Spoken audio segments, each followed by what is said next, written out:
You ask Tiger to solve. This deals with linear equations with one unknown.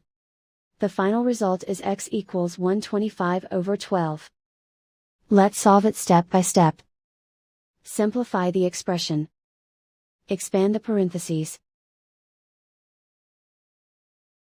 Multiply the coefficients. Simplify the arithmetic. Group all constants on the right side of the equation. Add 10 to both sides. Simplify the arithmetic.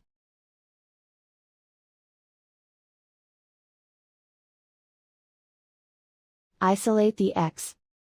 Divide both sides by 12.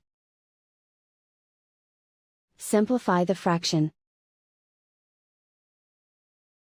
And so the final result is x equals 125/12.